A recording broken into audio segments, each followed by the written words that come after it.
vivant. Que le pauvre dise je suis riche, que l'aveugle dise je puis voir. C'est ce que Dieu a fait de moi. Que le faible dise. Tumbelo na ete bisiko ani oyambaye na esego pe mulolo pona no komona nsambe eno na pesa bisi.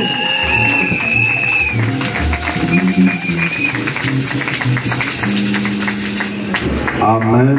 Amen. Ce matin, je vous salue tous dans le nom précieux de notre Seigneur et Sauveur Jésus-Christ. Natombo lelo na pesi bino nyoso mbote na kombo ya Yesu Kristo. Nous sommes très émerveilleux pour cette grâce qu'il nous accorde ce matin. Et ce grand privilège d'être dans sa présence. Car ce n'est pas tout le monde qui a eu ce privilège de se lever le matin pour s'approcher dans la présence du grand roi. Dieu nous aime, il nous garde, il nous protège et il nous soutient dans toutes choses. Voilà la raison pour laquelle nous devons le louer, l'exalter et le glorifier.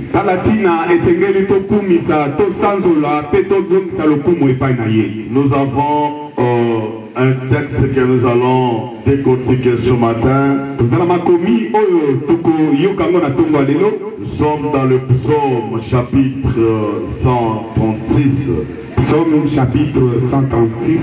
On va lire les 10 premiers versets.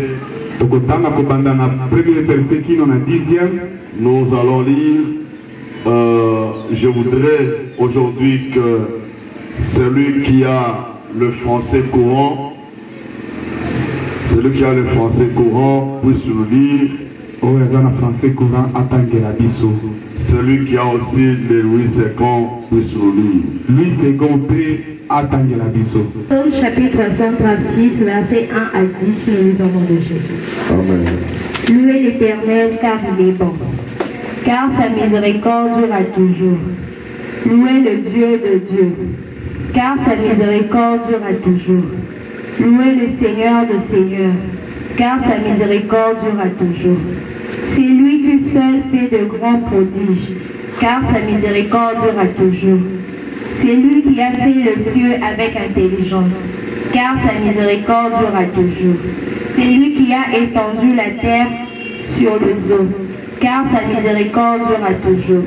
C'est lui qui a fait le grand luminaire, car sa miséricorde dure à toujours. Les soleils pour présider au jour, car sa miséricorde dure à toujours. La lune et les étoiles pour présider à la nuit, car sa miséricorde dure à toujours. C'est lui qui frappa les Égyptiens dans leur premier-né, car sa miséricorde dure à toujours. Amen. Amen. J'ai une version que je vais lire ici, c'est la Bible de peuple. Biblia Yamabota.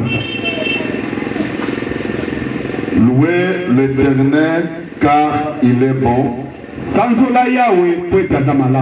car sa grâce est là pour toujours. Louez le Dieu des dieux, car sa grâce est là pour toujours. Louez le Seigneur des seigneurs, car sa grâce est là pour toujours. Lui seul a fait de grandes merveilles, car sa grâce est là pour toujours. Il fit le ciel ouvre d'intelligence, car sa grâce est là pour toujours. Il étendit la terre sur les eaux. Car sa grâce est là pour toujours. Il fit les grandes lumières. Car sa grâce est là pour toujours. Le soleil au commissaire du jour. Car sa grâce est là pour toujours. La lune et les étoiles, commissaire de la nuit, car sa grâce est là pour toujours. Il frappa les Égyptiens en leur premier-né, car sa grâce est là pour toujours. Amen. Amen. Que Dieu soit béni. Je veux que nous puissions partager quelque chose ce matin sur la grâce de Dieu. La grâce de Dieu dont la Bible répète plusieurs fois est dure pour toujours.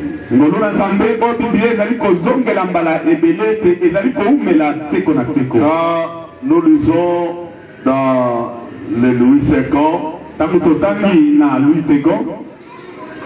dans les Bibles de Scofield, la Bible dit: car sa miséricorde dure à toujours. Alors, il faut faire la différence entre la grâce et la miséricorde. Mais quand nous lisons bien, nous nuancions ces deux concepts, nous comprenons qu'ils disent presque la même chose.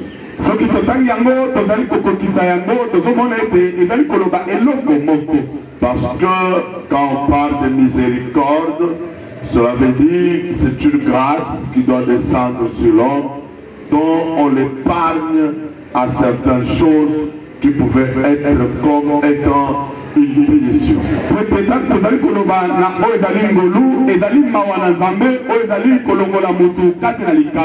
Quand Dieu regarde l'homme, il voit l'homme de tout ce qu'il a fait comme péché et de tout ce qu'il a commis comme erreur, comme faute.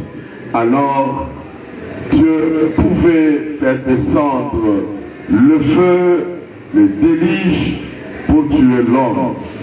Et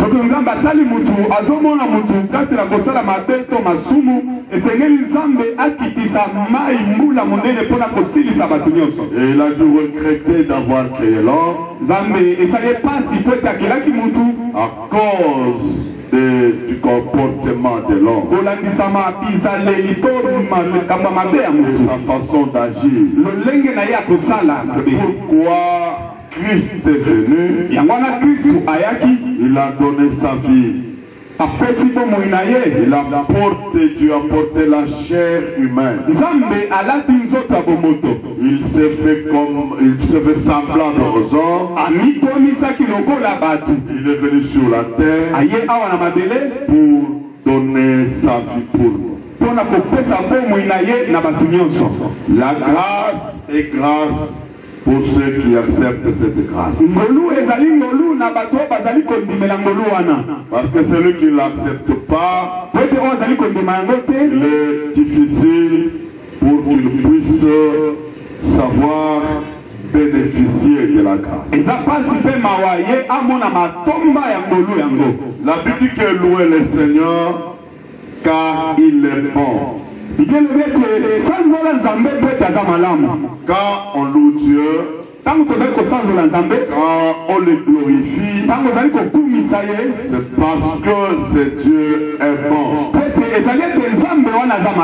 Et sa miséricorde dure à toujours. Dieu, il est merveilleux. Dieu n'a jamais été mauvais. Beaucoup de gens Il y a ceux qui disent que Dieu est injuste. Dieu n'a jamais été injuste. Mais Dieu est souverain. Et dans sa souveraineté,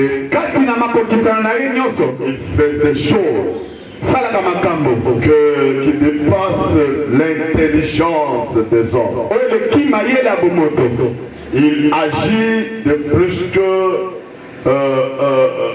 la façon de raisonner des hommes. Mais quand on les loue parce qu'il est bon. Tous les frères qui sont passés ici, ils ont donné des témoignages, ils ont dit qu'ils ont vu les accidents, il y a des avions qui ont fait des crashs, il y a des accidents, les gens meurent chaque fois.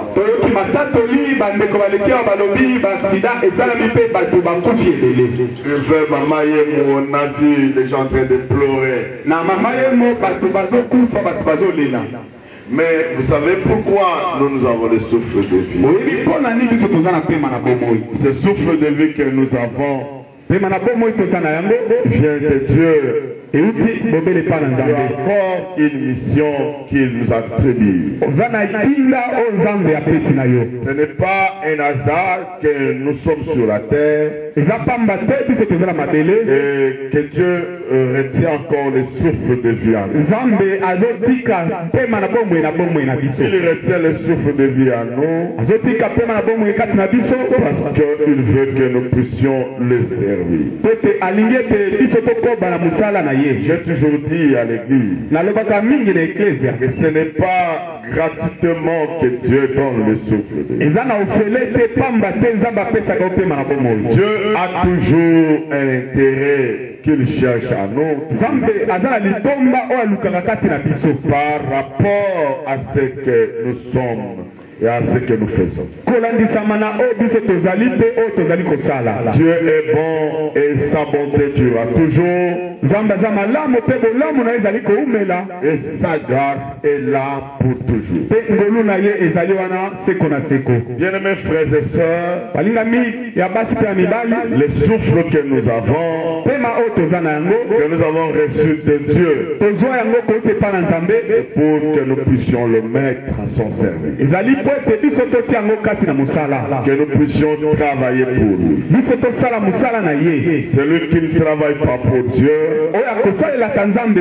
il est le frère de celui qui détruit l'œuvre de Dieu. Dieu vous attend à faire quelque chose et vous ne le faites pas. Alors il ne sera jamais d'accord avec toi. Voilà pourquoi il faut récupérer le temps pour que tu puisses travailler et servir ses grands rois. Louer le Dieu des dieux. Ce Dieu, on l'adore et on le loue. Pourquoi? Parce qu'il est le Dieu des dieux. Il n'y a aucun Dieu sur la terre qui a l'immensité comme celui de notre Dieu. Beaucoup de gens se sont donnés de Dieu. Il y a des gens qui se sont faits de Dieu. Mais ces dieux-là, ils ne sont pas comme notre Dieu. Parce que le nôtre, il a porté la chair humaine. Il n'a pas regardé donc tous les péchés et toutes les fautes et les erreurs que nous avons commises. Mais il a accepté de donner sa vie pour nous. Il est le Dieu au-dessus de tout Dieu. Quand tu le loues, quand tu l'adores, réalise bien que il n'y a pas un autre qui est semblable à nous.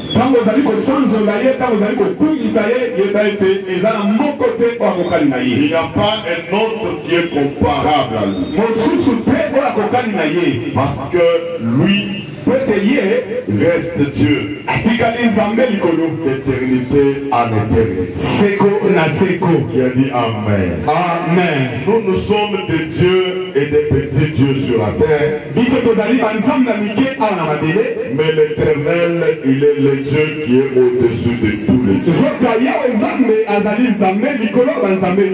Et donc ce monde ne peut pas se prétendre un Dieu adorable, mais un seul Dieu adorable, son nom c'est Jésus-Christ.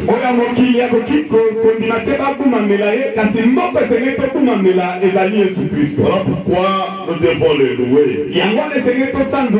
On le loue parce qu'il est le Seigneur des Seigneurs. Lui seul a fait des grandes merveilles. Les merveilles que tu es en train de vivre aujourd'hui dans ta vie, bien que tu ne témoignes pas. Parce qu'il y a des gens qui sont ingrats. Ils ne donnent jamais à Dieu les offrandes. Ils ne donnent jamais à Dieu la dîme. Et il ne sait même pas témoigner les merveilles de Dieu.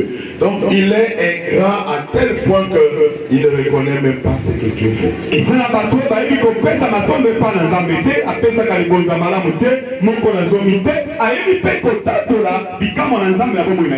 Donc cela veut dire que dans notre vie, on doit être reconnaissant envers ce Dieu parce que c'est lui qui fait des grandes merveilles dans notre vie. Regarde tes enfants, depuis que l'année a commencé, ils ont souffert combien de fois? Mais regarde les médicaments que tu as payés pour leur donner. Est-ce que ce sont vraiment les médicaments qui guérissent?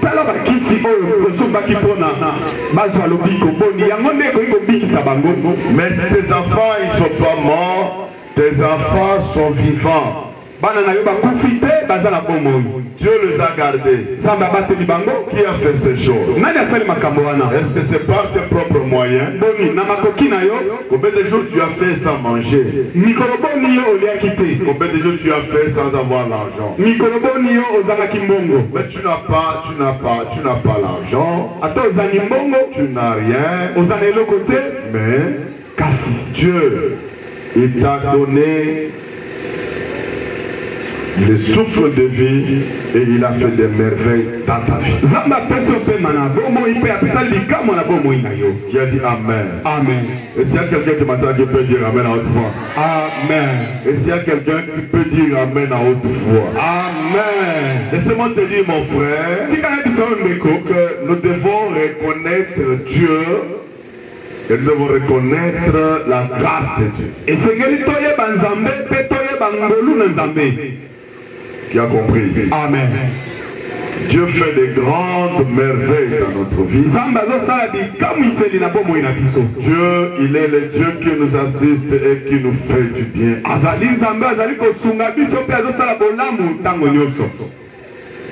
Qui a dit Amen? Amen. Acclame le Seigneur notre Dieu.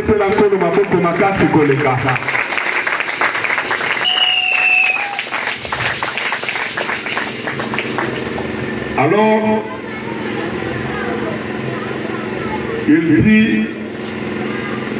il fit les cieux, ouvre d'intelligence. Voyez, pourquoi on peut louer, on peut adorer ces grands dieux? Les cieux que nous voyons, tout ce que nous voyons, c'est les œuvres de Dieu. Quand je me lève le matin, je vois les cieux. Je vois la terre. Je vois toutes ces choses. Je dis, qui peut faire ces choses? Moi je pensais que quand je regarde comme ça, je peux arriver tout près de Dieu. Mais quand vous êtes dans l'avion, vous allez monter et dépasser des couches et des couches. Donc vous n'arriverez jamais aussi. Alors l'artisan de ces choses, c'est Dieu. Admettons qu'ils disent que le ciel tombe sur nous. Que seras-tu? Que deviendras-tu? Qui a dit Amen? Amen. Et s'il y a quelqu'un qui m'attend qui peut dire Amen au croix. Amen. Parce que je regarde souvent quand on dit on loue le Seigneur, il y a des gens qui sont là très sérieux, ils ne font rien, absolument rien. Quand les autres dansent, mais lui est là, il est sérieux, il le regarde. Il danse. Comme si on dansait pour toi. Non, on ne danse pas pour toi. Et quand je danse, ou quand je loue pas les hommes. Je loue pas pour que les hommes me voient que je loue. Mais je loue parce que Dieu veut me voir que je puisse le louer. Il est le seul qui mérite la gloire et la loi. C'est difficile à chanter un cantique où on cite le nom d'un homme. C'est difficile à chanter un cantique où on cite les noms des hommes. Mais quand il y a un cantique où on cite le nom de Jésus, je chante, je danse avec enthousiasme. Je crois parce que je suis en train de louer celui qui m'a prêté les souffles de vie.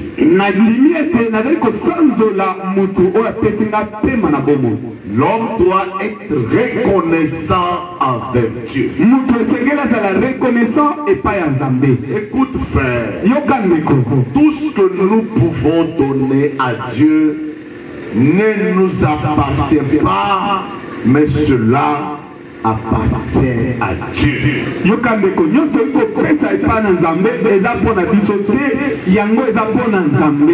Pour la première fois que j'ai regardé la cassette dans laquelle un homme, un infirme dansait pour Dieu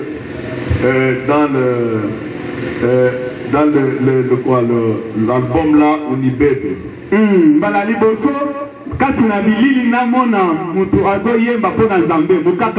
J'ai vu ces messieurs-là comment ils transpiraient. J'ai compris. Il y a des gens qui comprennent. Qui a dit Amen. Amen. Il y a des gens qui comprennent les choses. Il faut savoir ce que tu es, c'est à cause du Seigneur Jésus-Christ. Qui a compris? Amen. C'est pourquoi il faut louer Dieu avec cet esprit. Parce que si tu loues comme si tu louais les hommes, quand on dit acclamer, tu acclames parce qu'on a dit acclamer. Mais sache bien que celui qui a mis le souffle de vie,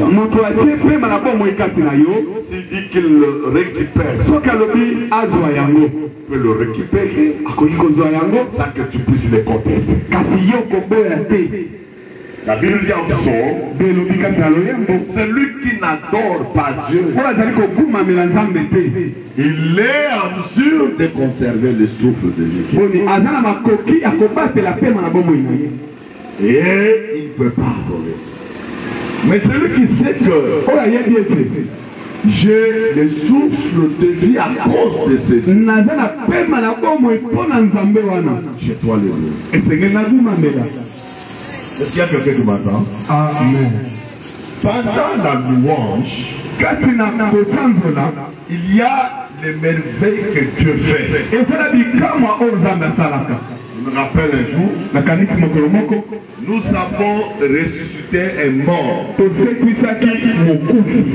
par l'imposition de main.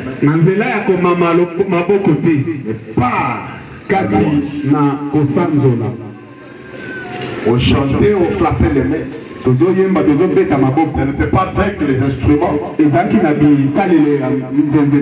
Comme les Balouba chantent là, avec leurs mains, ils frappent les mains.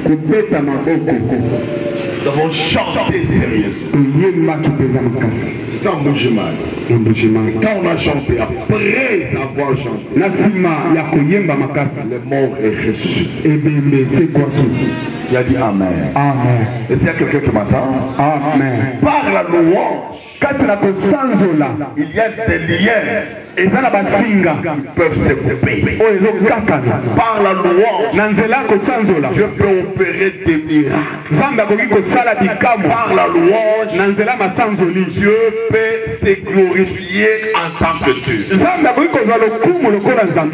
Vous savez ce qui m'étonne. Que David est un grand roi. David azaki mokonzi munene Roi d'Israël. mokonzi kati na Israël. Ce grand roi, Mokonzi oyo il avait une chorale. ye azalaki na bayembi. Est-ce que vous savez ça? Amen.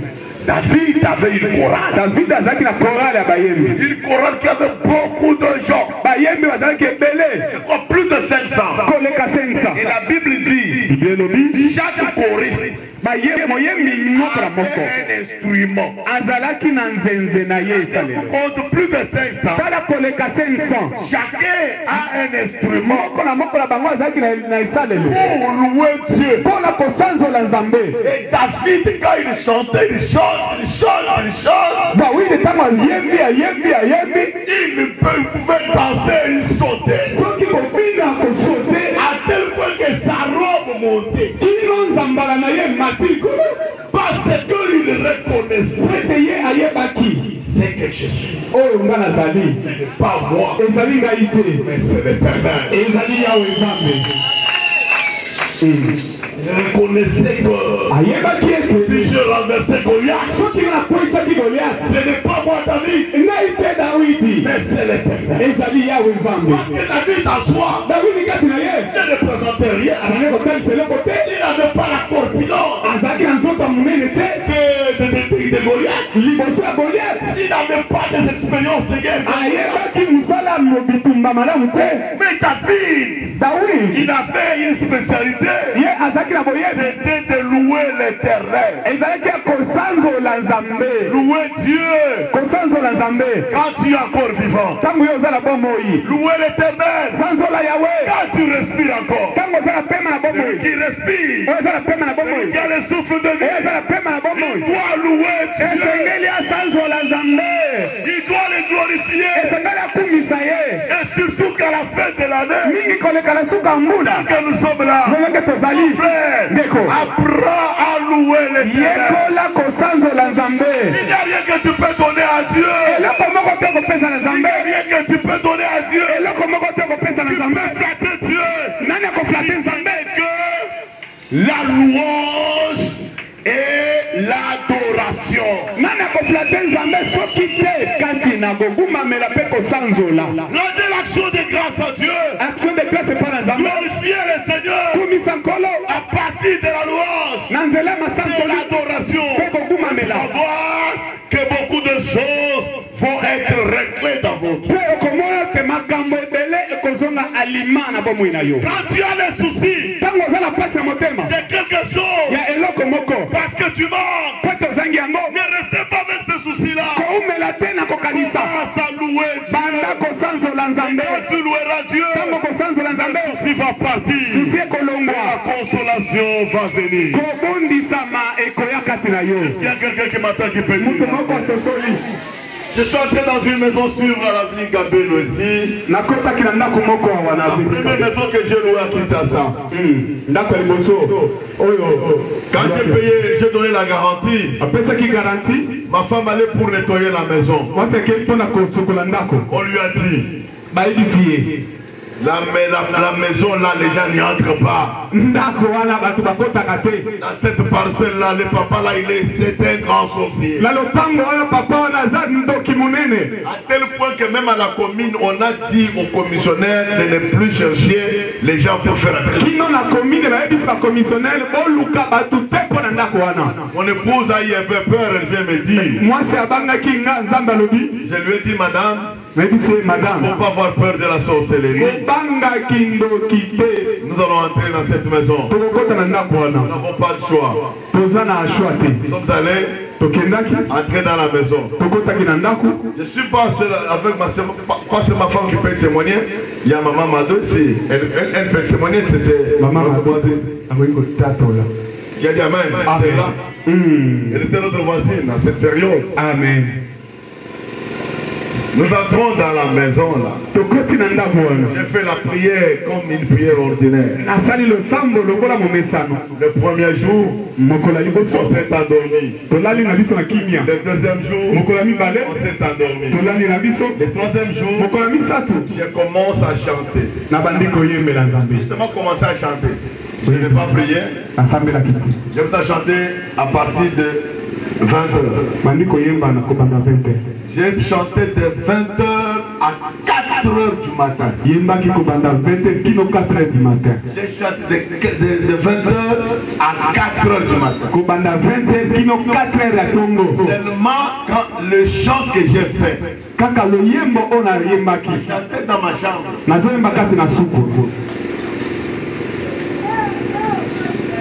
J'ai dit amen. Amen.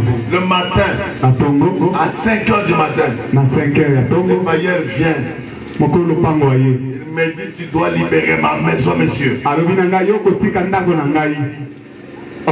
Tu dois libérer ma maison. Les voisins, donc tes enfants qui étaient là. Maintenant nous croyons ce que les gens disent que tu es sorcier. Prophète, tu ne sors pas. J'avais maintenant l'appui des enfants. J'ai compris que je suis dans un camp noir où il y a des problèmes. Je dois maintenant m'armer encore d'abord. Et j'ai commencé à m'affronter avec le diable. Vous savez, le feu que j'ai allumé dans cette parcelle, le bailleur il a fui la parcelle. Il est allé à Kasangulu. J'ai dit amen. Amen. Amenez le pasteur devant, qui veut s'asseoir devant. Alléluia. Amen. J'ai dit amen. Amen. Bien-aimé dans le Seigneur, il a fui, il est allé à Kasangulu. Ce que j'ai dit là, maman Madora, elle est témoin. Tu as compris? Amen. Et s'il y a quelqu'un qui peut dire amen à haute voix. Amen. Quand tu chantes Dieu, tu chantes Dieu. Quand tu chantes Dieu, tu loues l'Éternel. Il fait descendre son armée céleste. Cette armée Dieu combattre pour toi. Alléluia. Amen. Toi tu es faible même en chantant, frère. Tu es faible même en chantant, ma soeur. Si tu es faible dans la prière, dans le chant, il ne faut pas être faible. Même dans la maison, même au travail, afin de faire quelque chose, il faut chanter le nom du Seigneur. Il y a la victoire sur toutes choses. Alléluia. Amen. Est-ce qu'il y a quelqu'un qui peut dire amen? Amen. Hier, j'ai quitté mon bureau, j'entre dans un autre bureau. J'entre là avec une très belle mélodie. Jésus revient, alléluia. Jésus revient, alléluia.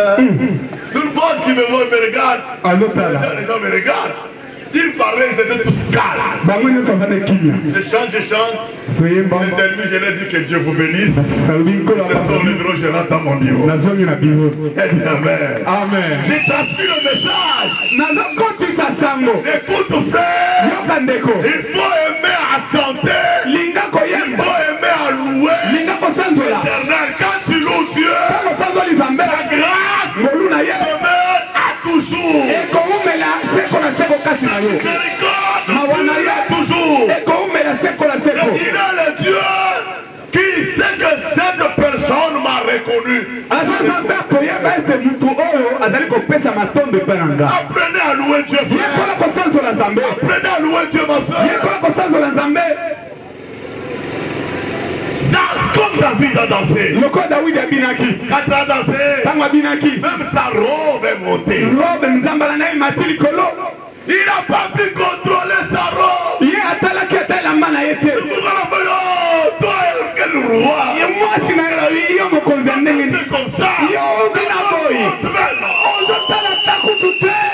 roi, il faut te respecter. David dit, regarde, cette femme, elle est insensée. Elle ne sait même pas comment je suis devenu roi.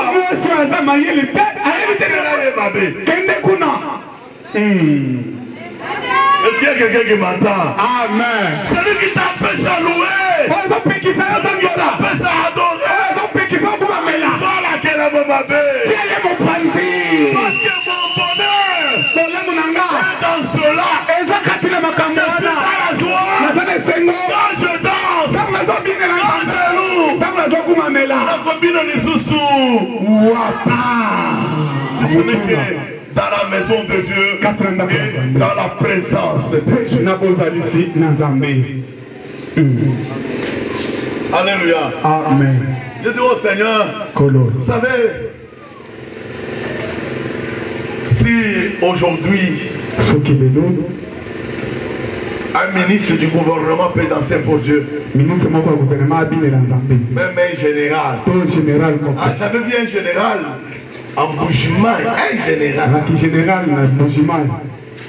avec des gants rouges là,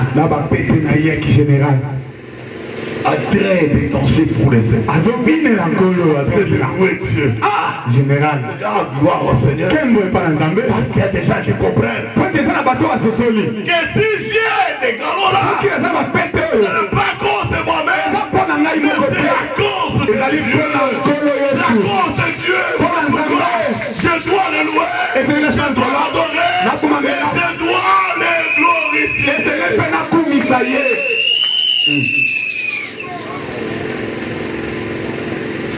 Je regarde le ciel, je regarde la terre, je regarde toutes choses. Je dis non, ce sont les œuvres de ses mains.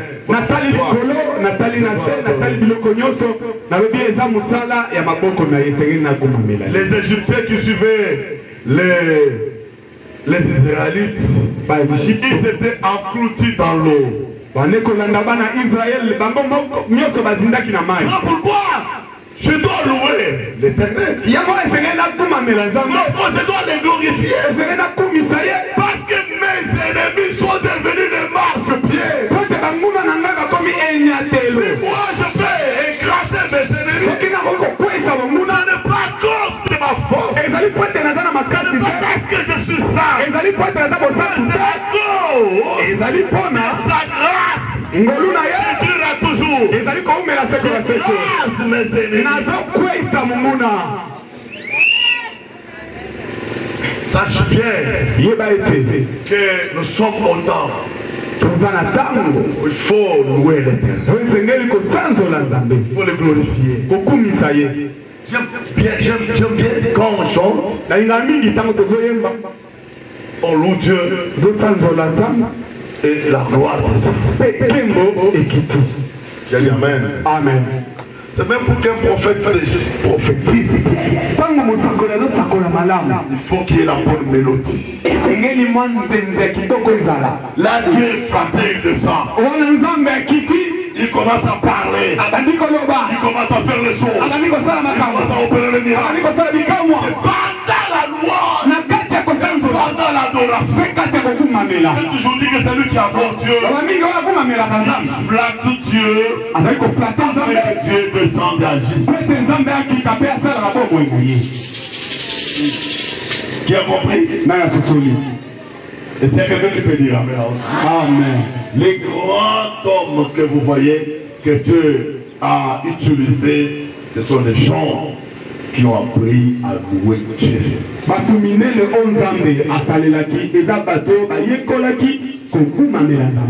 Ils louent Dieu avec leur bouche et avec leur pied.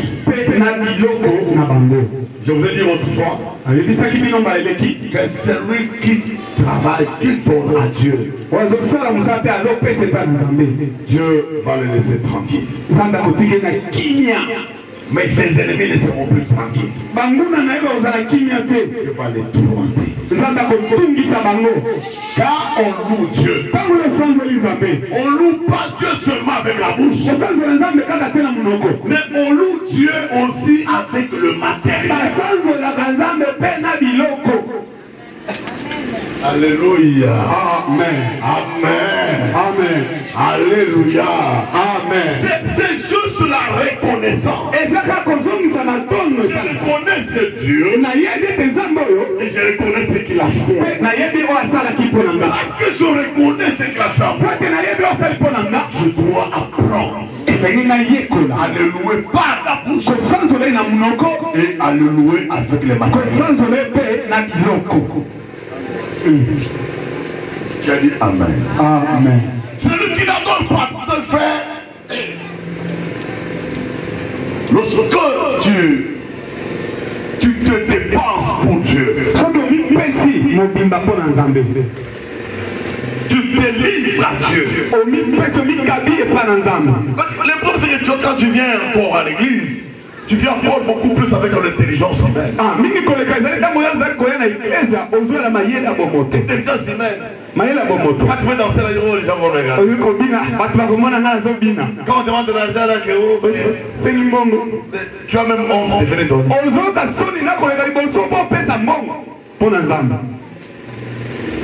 Il y a même d'autres, quand tu passes devant là, tu donnes le nom, il est en train de se faire voir. Si tu suis tous ces mouvements-là, tu ne verras rien, tu ne seras pas béni. Tu vas te mettre toi-même la barrière. Devant toi. Tu as dit Amen. Amen.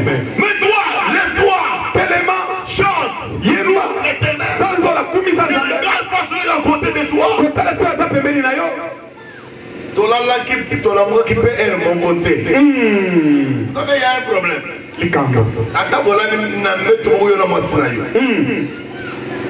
Atabola ni bandeko. Meto moko kaya moyo. Il faut savoir que est-ce que l'heure que toi tu t'es réveillé c'est l'heure que l'autre s'est réveillé.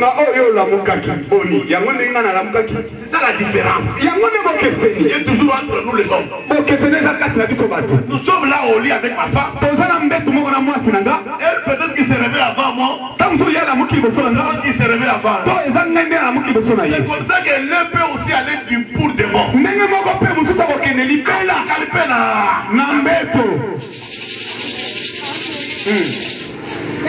C'est pourquoi quand je vais louer, je loue sans me tenir compte qu'à côté de moi il y a mes enfants. À côté de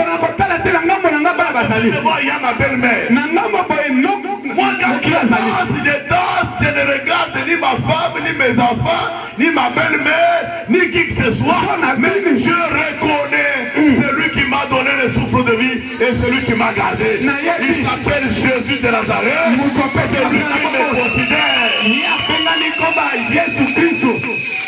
Alléluia. Amen.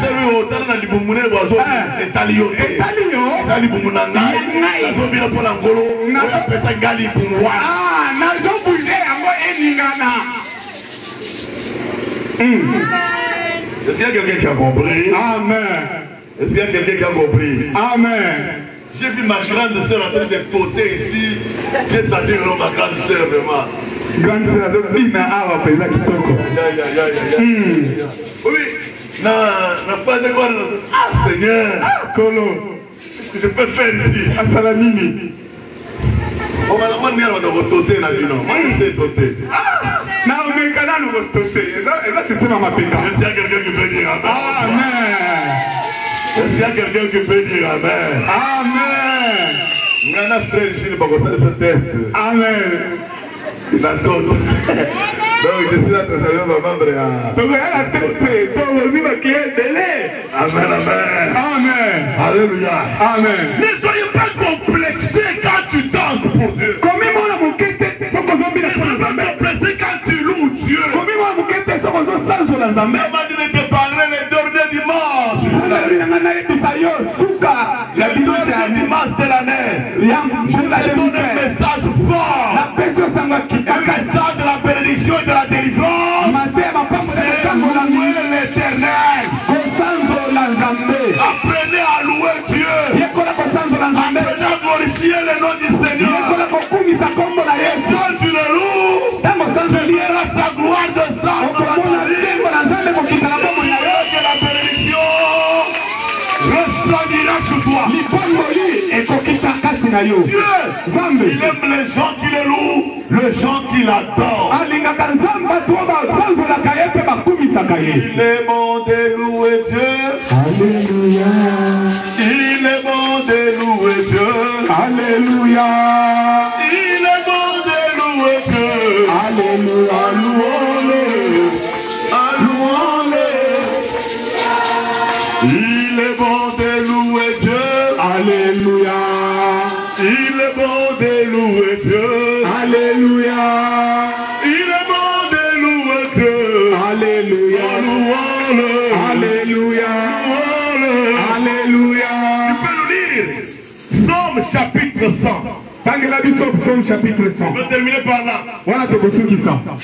Psaume chapitre 100. Lisez Tanga makomi. le premier et le dernier verset. Psaume chapitre 100, je lis au nom de Jésus. Poussez vers l'Éternel de cris de joie, vous tous habitants de la terre. Vous tous habitants de la terre, poussez des cris de joie.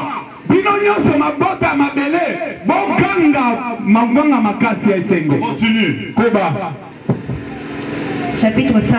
Car l'Éternel est bon, sa bonté dure toujours et sa fidélité de génération en génération. Car l'Éternel est bon, sa bonté dure à toujours, des générations en génération.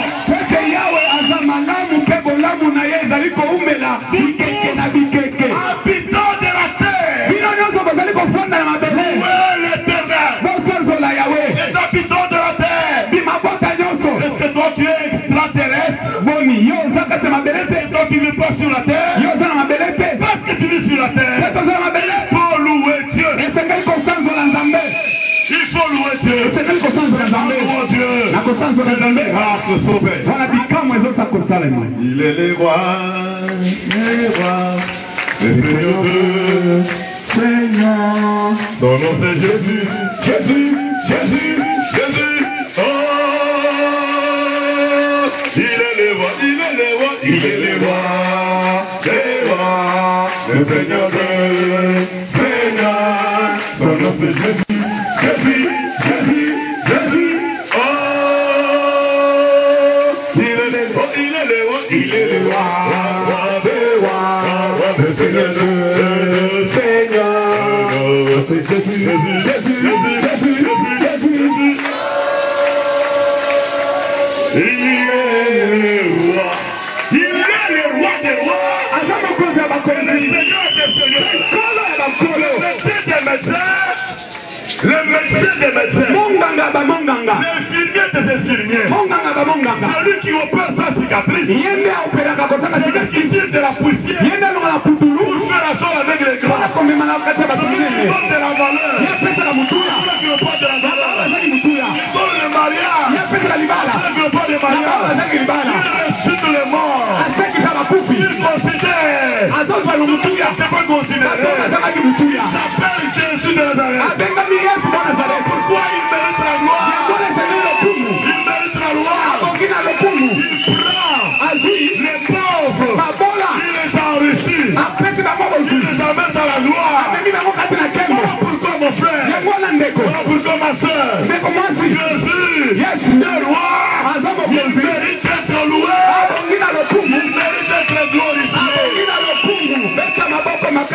Tu n'as pas le droit de louer les autres, c'est bon. Vous savez, frère, autrefois, dans la Deuxième République, il y avait un monsieur, un school. Un monsieur qu'on adorait partout. Qu'on louait partout. Mais moi j'ai chanté pour lui. J'étais l'animateur à l'école. J'allais le trouver dire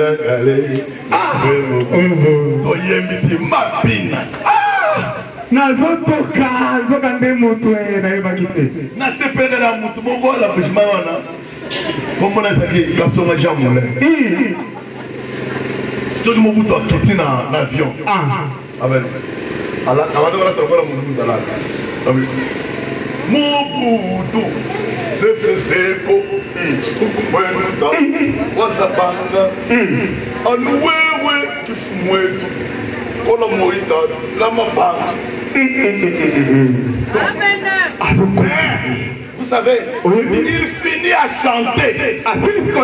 Mobutu va dans sa résidence. Il le nomme commissaire sous-régional de Chile. Un monsieur qui avait un niveau d'études trop bas. Seulement parce qu'il a chanté pour Mobutu, il a été nommé commissaire sous-régional de Chile.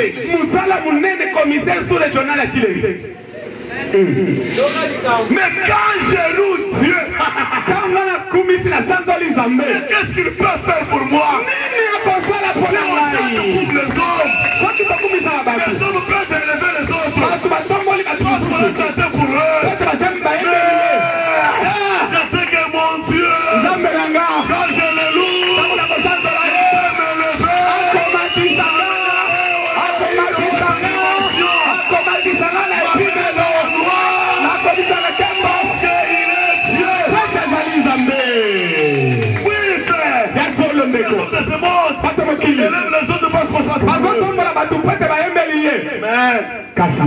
c'est Dieu.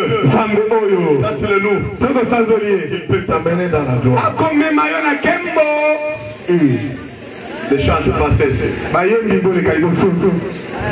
Dans la bottine de louange, la biso est à Kala.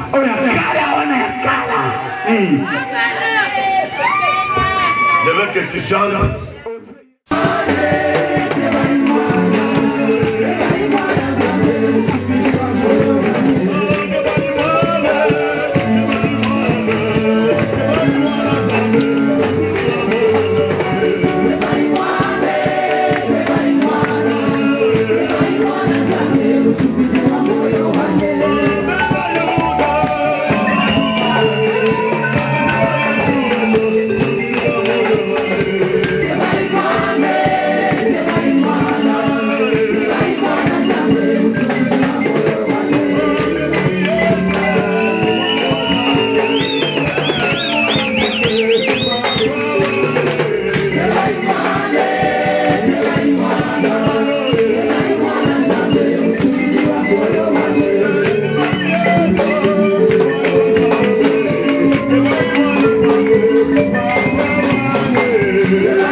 Hey!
Reconnais celui qui t'a donné le souffle de vie. Il est capable de tout. Il est bon et sa bonté durera toujours.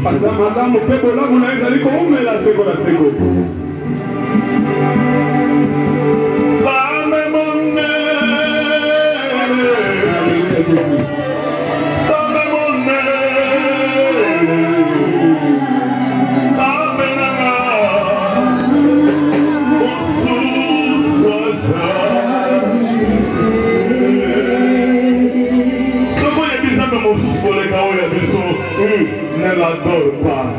Mais je te dis, nous avons un seul Dieu. Nous avons celui qui est au-dessus de tous les dieux. Il est véritable. Il a accepté de mourir. Il a donné sa vie pour nous. Il est bon. Et sa bonté durera toujours.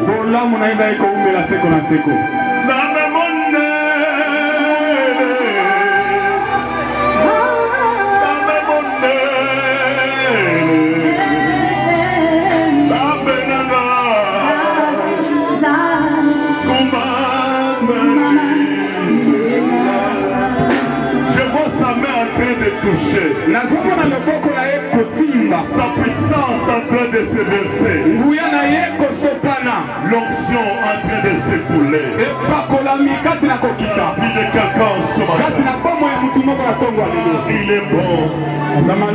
Et sa bonté durera toujours. Sa grâce durera toujours.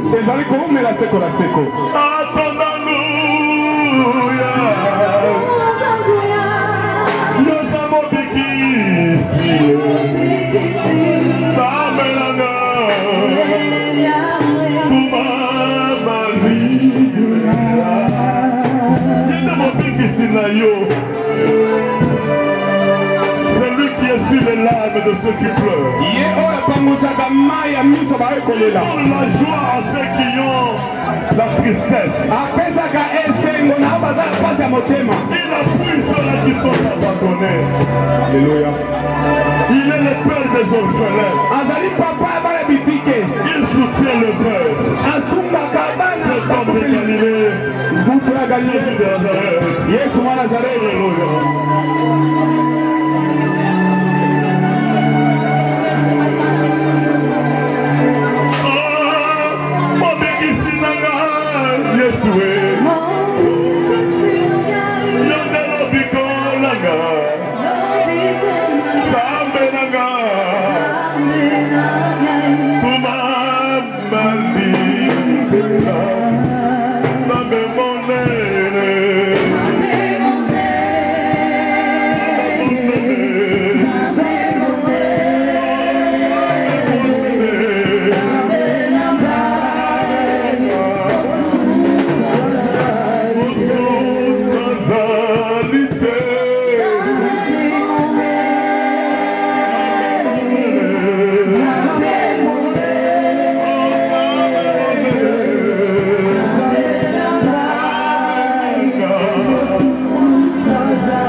Alléluia, Yesu. Nakumabeli yo papa. Nakumabeli yo Seigneur.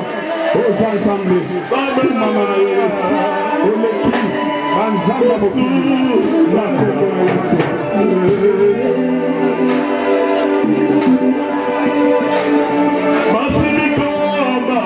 Yesu. Alléluia. Merci Jésus, merci papa.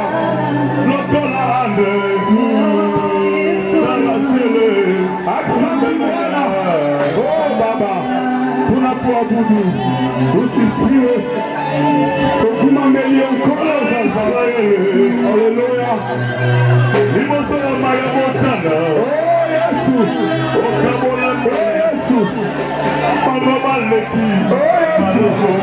Merci Jésus.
On va chanter Dieu Tout-Puissant. Dieu Tout-Puissant. Oh, il est Dieu. Alléluia. Il n'y a pas un autre qui est puissant comme lui. Dans la zone de quoi il n'y a pas de Dieu.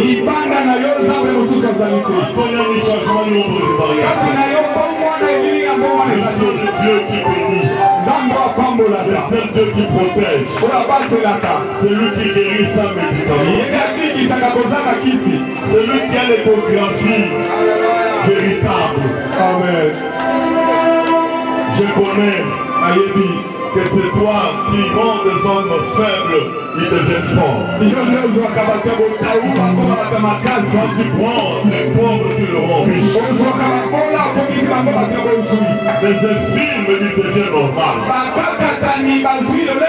Les aveugles recouvrent leur vie. Le sourd entend.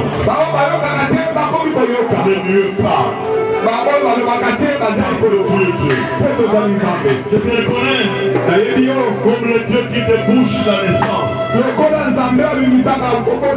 Là où les femmes ne conçoivent pas, tu es Dieu.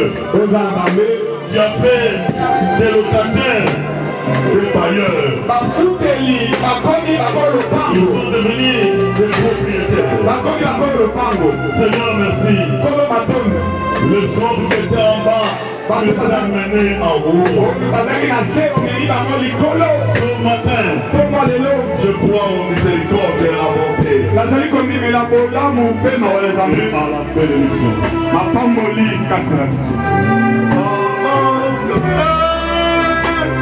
C'est qui à chaque instant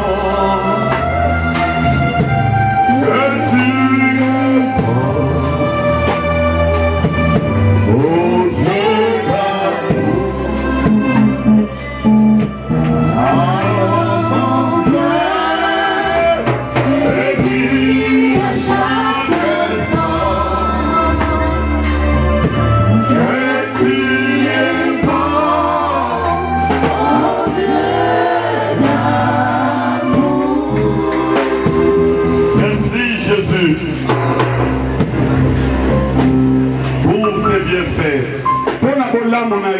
et des grandes merveilles que tu opères dans nos vies.